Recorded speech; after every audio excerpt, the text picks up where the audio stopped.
बहुत समय पहले एक राज्य में विक्रम सिंह नाम का एक राजा रहता था और उनकी पुत्री रूपमाला रहती थी। रूपमाला बहुत अहंकारी थी। इस वजह से राजा हर वक्त चिंतित रहते थे। वो सोचते थे कि उसका अहंकार कैसे तोड़ा जाए। राजा ने रूपमाला के शादी के बारे में सोचा।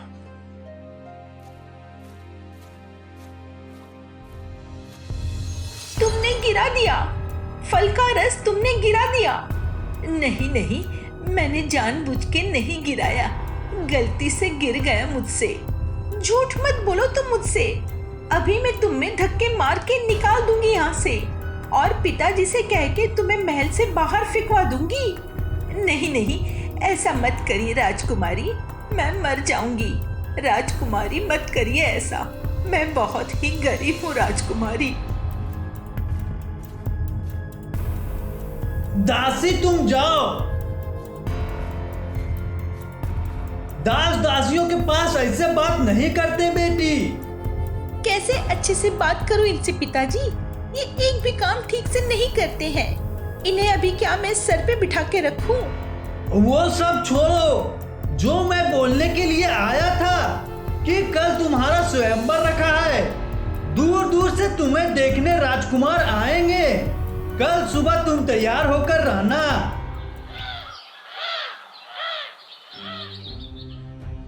बैठ जाइए, आप सब बैठिए।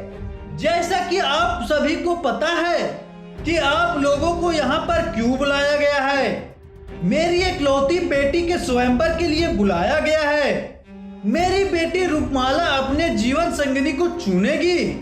वो सबके सामने जाएगी और जिसको भी वरमाला डालेगी वो ही उसका पति होगा और वो ही होगा मेरा दामाद। चलिए वक्त जाया ना करते हुए हम शुरू करते हैं।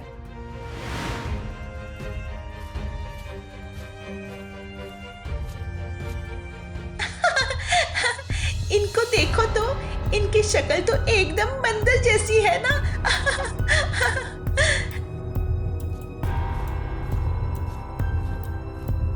अरे बाप रे, इनकी शक्ल तो और भी खराब है, बिल्कुल नेवले जैसे दिखते हैं। इसकी शक्ल तो मुझे कुछ ठीक लगती है, पर ये तो भिखारी जैसा लगता है। इस तरह से रूपमाला सबका अपमान करती चली गई। सब राजकुमार वहां से चले गए। ये तुमने क्या किया? सारे राजकुमार चले गए। ऐसा अपमान क्यों किया तुमने? बेइज्जती नहीं करती तो क्या करती? देखने में तो बिल्कुल ही ठीक नहीं थे पिताजी। उनसे शादी करना तो दूर की बात, मैं इतनी सुंदर और इतने बड़े राजा की राजकुमारी हूँ रूपमाला। मैं किसी भी ऐसे इंसान से शादी नहीं कर सकती हूँ पिताजी। तुम अपने रूप, रंग और संपत्ति में इतनी घमंडी हो गई हो, यह मैंने कभी सोचा न था। इसलिए अब मैं तुम्हारी शादी राजकुमार के साथ न करवा के कोई भिखारी के साथ करवा दूंगा। आप ये क्या बोल रहे हैं पिताजी? बिल्कुल सही बोल रहा हूँ। जो अब यहाँ पर कोई भिखारी आएगा तो उसी से मैं तुम्हारी शादी करवाऊंगा। ठीक उसी समय एक भिखारी राजा के दरबार में आता है, जो असल में बेलापुर का राजकुमार वीर सिंह था, जो भिखारी का रूप बदल कर आया था। फटे पुराने कपड़े और बाल दाढ़ी लगा कर आया था। उन्हें कोई पहचान ही नहीं पाया। महाराज, मुझे थोड़ा भिक्षा दे दीजिए। ऊपर वाला आपका सारा सपना पूरा करेगा। ये देखो आ गया। मैंने तुमसे कहा था ना, तुम अंदर आ जाओ और तुम्हारे साथ मेरी बेटी की आज शादी होगी और अब भी होगी। क्या क्या मेरे साथ? मतलब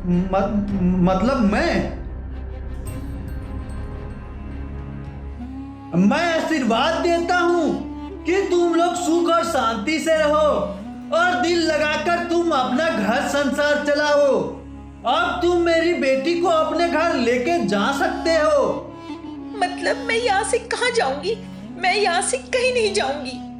ऐसा बोलने से नहीं होगा। अब ये तुम्हारा घर नहीं रहा, ये तुम्हारा घर नहीं है, अब तुम यहाँ नहीं रुक सकती, इसलिए चुपचाप चली जाओ, अपने पति के साथ चली जाओ।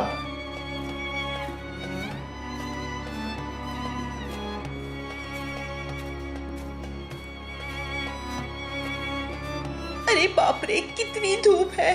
अरे बाप रे, मैं नहीं चल सकती। अब मैं क्या करूं, तुम ही बताओ। मेरे पास तो छाता भी नहीं है।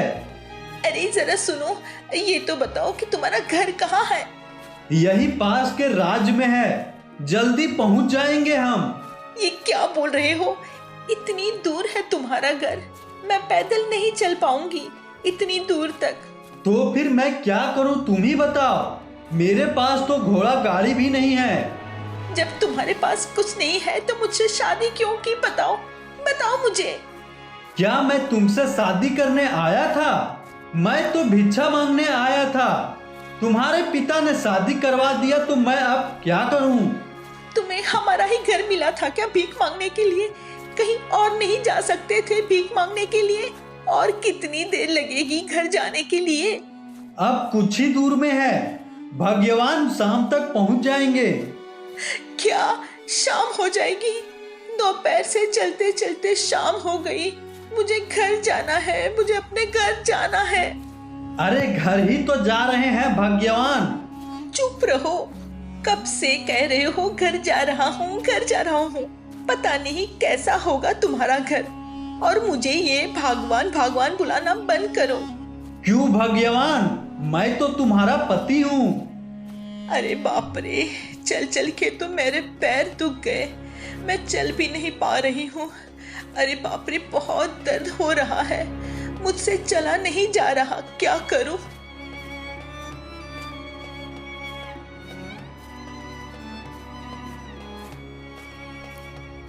अरे ये क्या? ये तुम्हारा घर तो मेरे स्नान घर से भी बहुत बड़ा है। इससे बड़ा जरूर होता होगा, लेकिन अब ये तुम्हारा घर है। मुझे बहुत जोरों से भूख लगी है, कुछ लाकर दो मुझे खाने के लिए।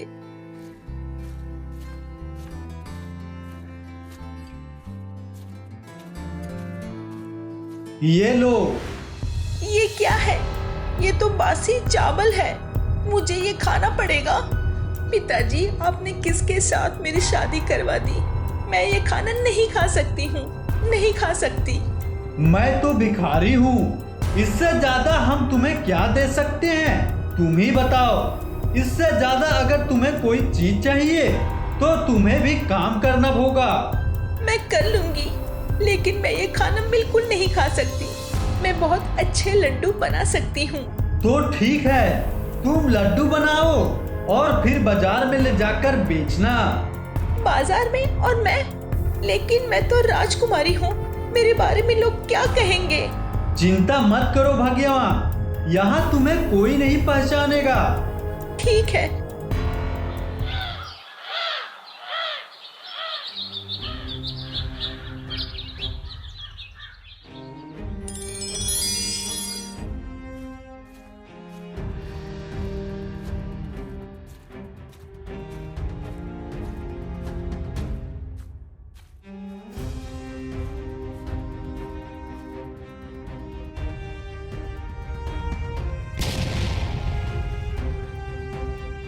ये क्या हुआ?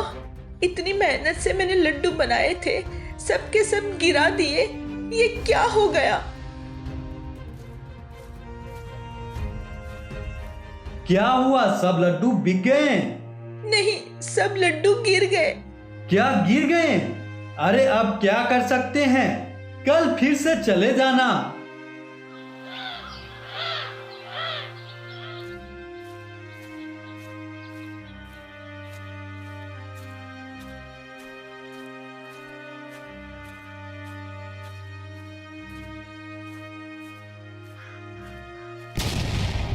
अरे अरे, तुमने मेरे लड्डू क्यों गिरा दिए? इसी तरह 2-3-4 हफ्ते गुजर जाने के बाद उसके लड्डू बिकना शुरू हो गए। मुझे एक लड्डू दे दो ना।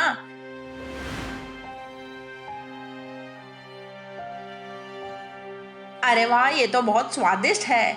लाओ लाओ, 10 और लड्डू लाओ।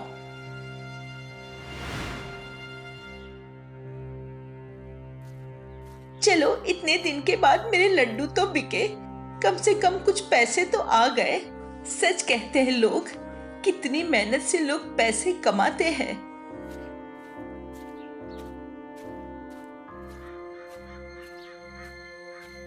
क्या हुआ, आज कुछ बिका कि नहीं?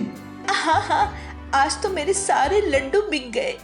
तो ठीक है, आज मांस मटन खाते हैं। नहीं, आज हम बासी खाना ही खा लेंगे। इतनी मुश्किल से तो पैसे कमाए हैं और सारे के सारे पैसे मांस मटन में खर्च नहीं करेंगे। और इसी तरह से 1 साल गुजर जाता है। भिखारी भीख मांगने जाता है और रूपमाला बाजार में लड्डू बेचने जाती है।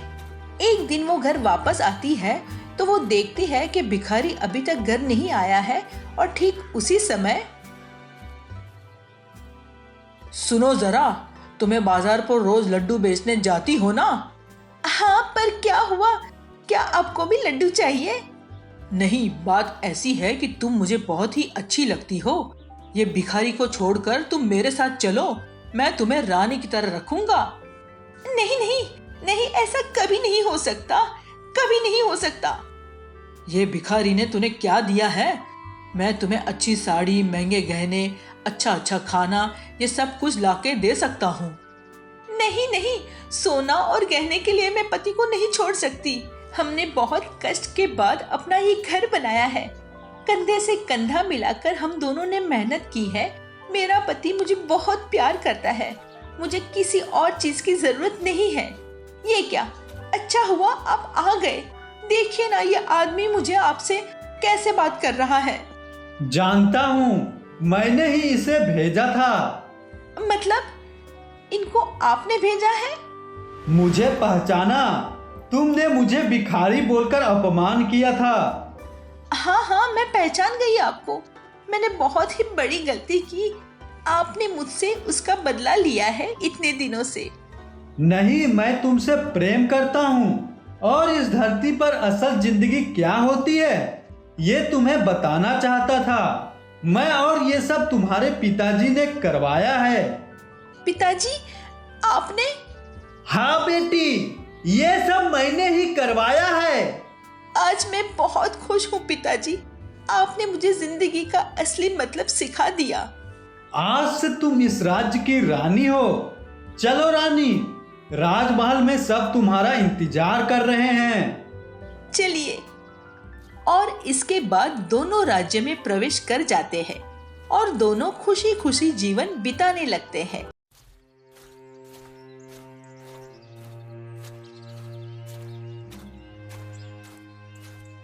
अरे सैनिकों, देख क्या रहे हो? जल्दी से सारा का सारा अनाज उठा लो और जल्दी से इसे उठाकर महल में भिजवा दो। चलो चलो, जल्दी करो, जल्दी।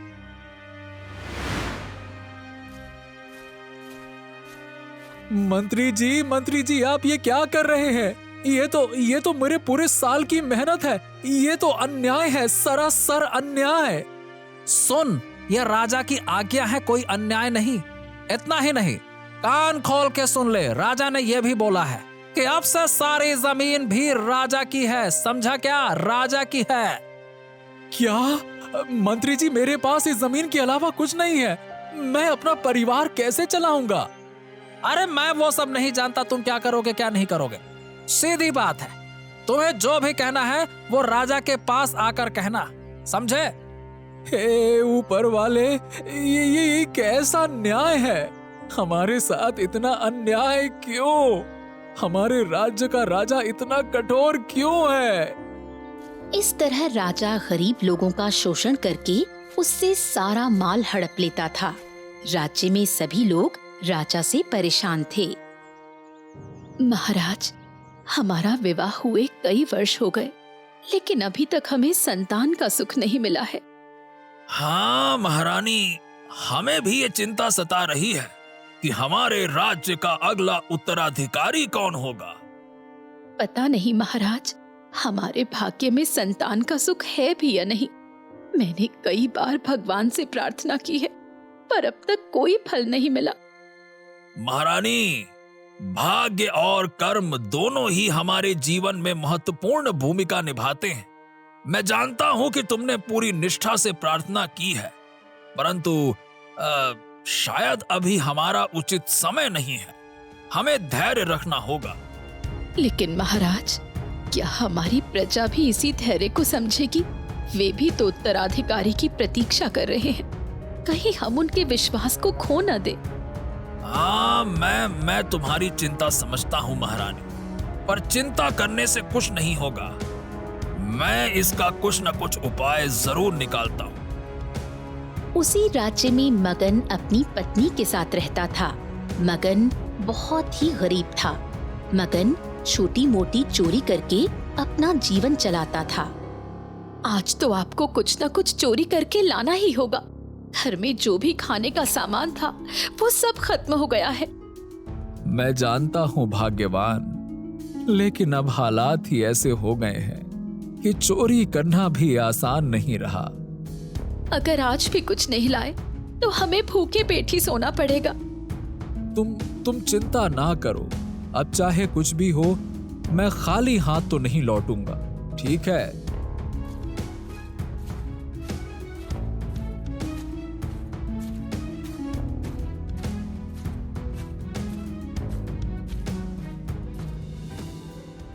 महाराज, आप इतने चिंतित क्यों हैं?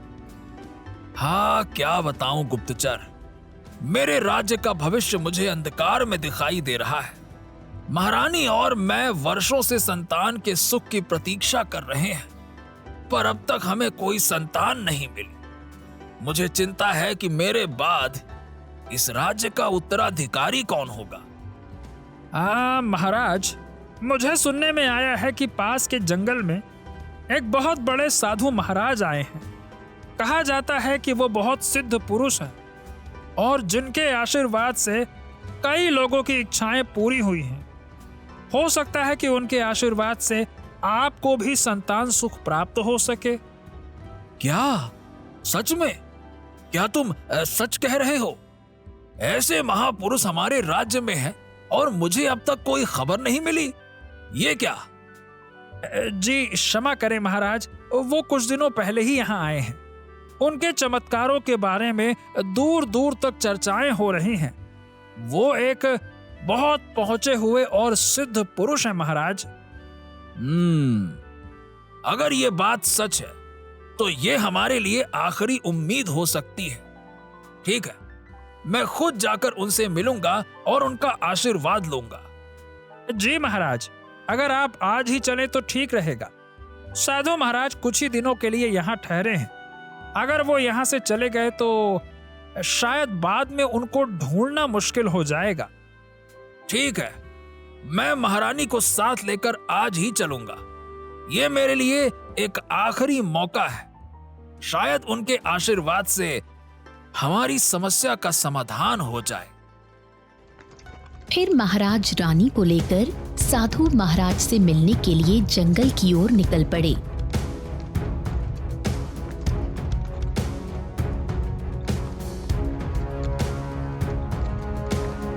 कुछ देर बाद उन्हें वो साधु महाराज मिल जाते हैं। प्रणाम गुरुदेव, हम आपके दर्शन के लिए आए हैं। कृपया हमें आशीर्वाद दीजिए। कहो राजन, यहाँ क्यों आना हुआ? गुरुदेव, हम बहुत समय से संतान सुख की प्रतीक्षा कर रहे हैं, परंतु अब तक हमें कोई संतान प्राप्त नहीं हुई है। इस कारण हमारा मन व्यथित रहता है और राज्य का भविष्य भी अनिश्चित है। हम आपसे आशीर्वाद मांगने आए हैं ताकि हमें संतान सुख प्राप्त हो और हमारे राज्य का उत्तराधिकारी सुनिश्चित हो सके। गुरुदेव, हमने बहुत प्रयत्न किए, पर अब हमारी सारी आशा आप पर ही टिकी है। कृपया हमें संतान प्राप्ति का आशीर्वाद दें। मैं तुम्हारा दुख समझ सकता हूँ। संतान का सुख मिलना सिर्फ तुम्हारे लिए नहीं, बल्कि राज्य के लिए भी महत्वपूर्ण है। लेकिन याद रखो, संतान का होना केवल भाग्य का नहीं, कर्म का भी परिणाम है। गुरुदेव, आपके आशीर्वाद से ही हमारी चिंता दूर हो सकती है। ठीक है, आने वाली वैशाख की पूर्णिमा को तुम्हारी ये आशा पूर्ण हो जाएगी। गुरुदेव, आपका बहुत बहुत बहुत धन्यवाद। फिर राजा और रानी अपने महल की ओर रवाना हो जाते हैं।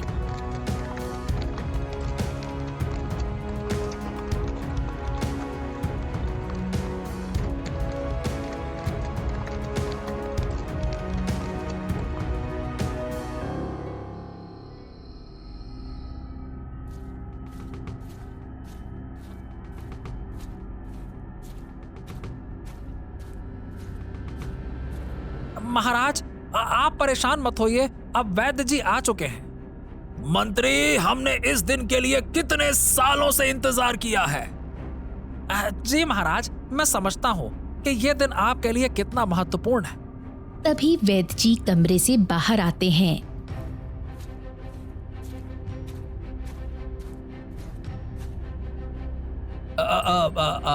क्या बात है वैद्य जी? महाराज, बहुत ही आश्चर्य की बात है। अब मैं आपको कैसे बताऊं, मुझे समझ नहीं आ रहा। अरे वैद्य जी, जल्दी से बताओ क्या बात है। अब मुझसे रहा नहीं जा रहा है, जल्दी बताइए क्या बात है। मैं माफी चाहता हूं महाराज। रानी ने एक पत्थर की कन्या को जन्म दिया है। ये बड़ा ही आश्चर्य की बात है। क्या कहा आपने? एक पत्थर की कन्या? अरे वैद्य जी, क्या आप हंसी ठिठोली कर रहे हैं? ये कोई असाधारण घटना नहीं है। मैं भी अपने जीवन में पहली बार ऐसा देख रहा हूं।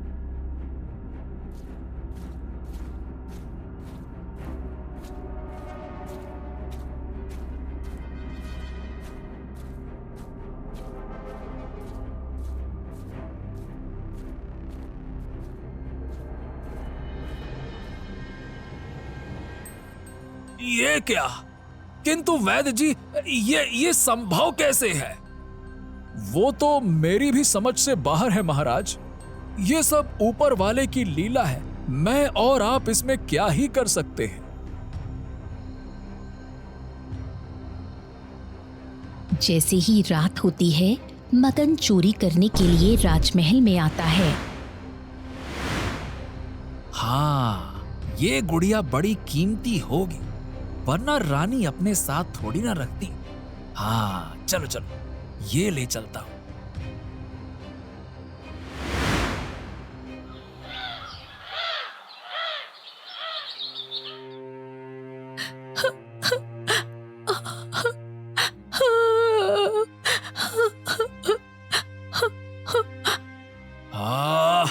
महारानी, आप दुखी मत होइए, शांत हो जाइए, शांत।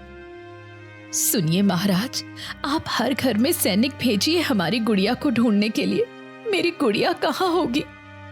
महारानी, कृपया आप शांत हो जाइए। हम आपकी गुड़िया को हर हाल में ढूंढेंगे, आप बस धैर्य रखिए। महाराज, मेरी गुड़िया बहुत खास है। वो एक पत्थर की कन्या है, लेकिन मेरे लिए वो मेरी संतान है। मुझे उसकी चिंता हो रही है। तभी वहां पर मंत्री आता है।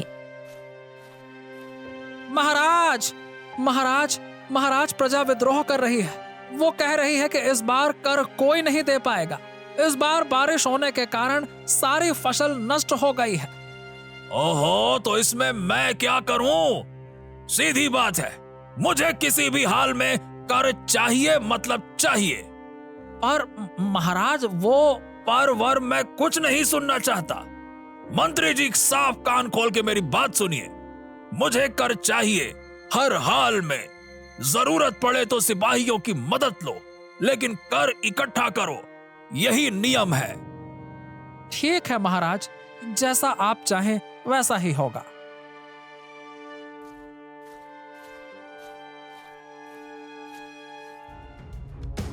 अरे ये क्या? ये तो एक गुड़िया है, कितनी सुंदर है। ए जी, सुनते हो? जल्दी यहाँ आइए।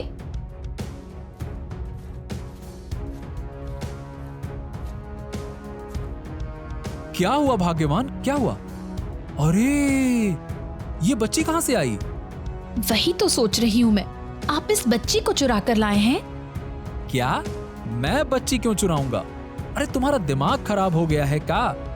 अरे हम दोनों अपना पेट भर नहीं पा रहे हैं, बच्ची को क्यों लाऊंगा? अच्छा, तो आप चोरी में क्या क्या सामान लाए थे? अरे मैं तो सिर्फ एक मोती का हार और पत्थर की गुड़िया लाया था, बस। इसका मतलब वो पत्थर की गुड़िया ही बच्ची बन गई। महाराज, हमें उस साधु महाराज के पास जाना चाहिए, वो जरूर हमारी मदद करेंगे। हाँ महारानी, तुम्हारी बात बिल्कुल सही है। राजा और महारानी फिर से साधु महाराज से मिलने के लिए जंगल की ओर निकल पड़े।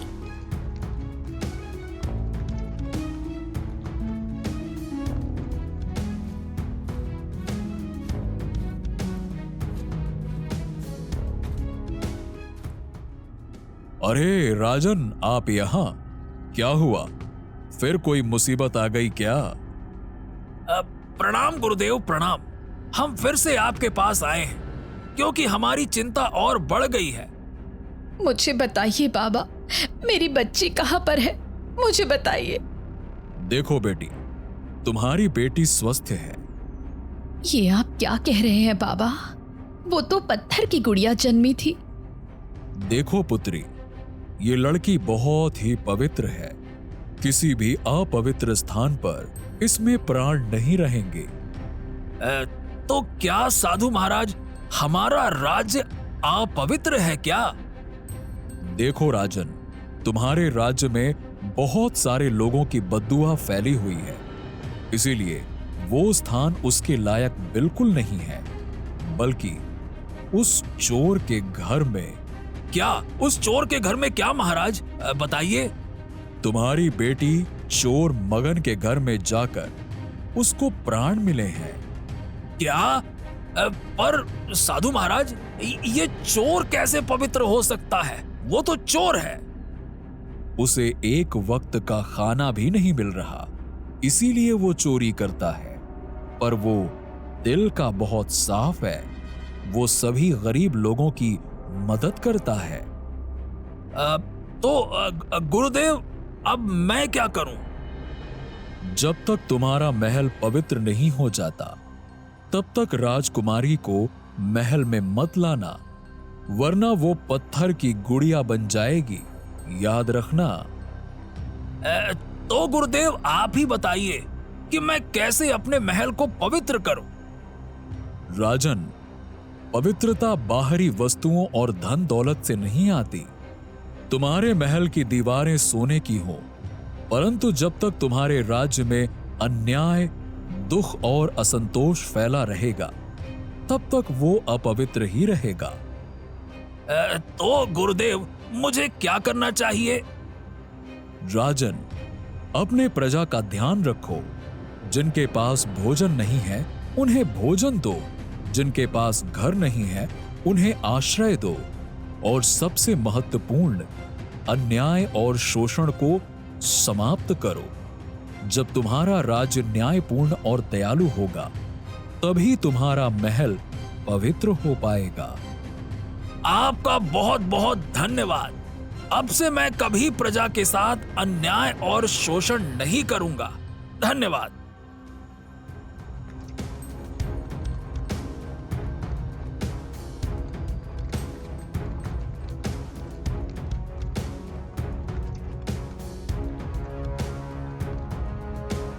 मंत्री जी, अब से हमारे राज्य में कोई भी व्यक्ति दुखी या भूखा नहीं रहना चाहिए। जिनके पास खाने के लिए अनाज नहीं है, उन्हें हमारे महल से अनाज दिया जाए। ठीक है, आज से ये लागू किया जाए। क्या? जी महाराज, मैं तुरंत इसकी व्यवस्था करता हूं।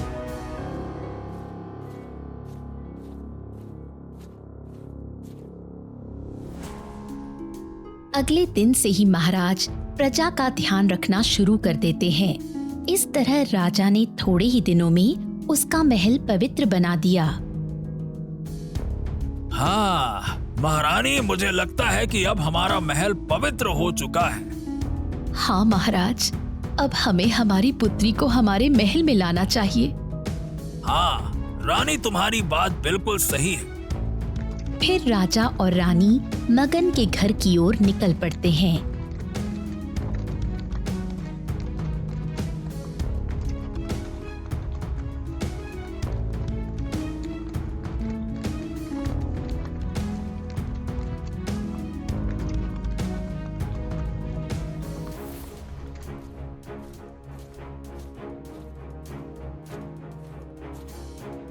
अब महाराज, आइए आइए महाराज, ये मेरे लिए बड़ा सम्मान है कि आप मेरे घर पधारे।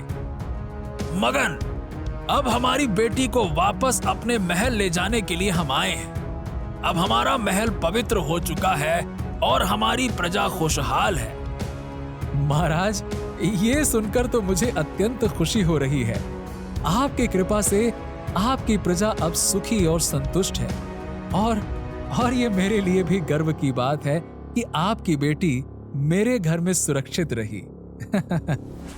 फिर राजा राजकुमारी को लेकर महल चले जाते हैं।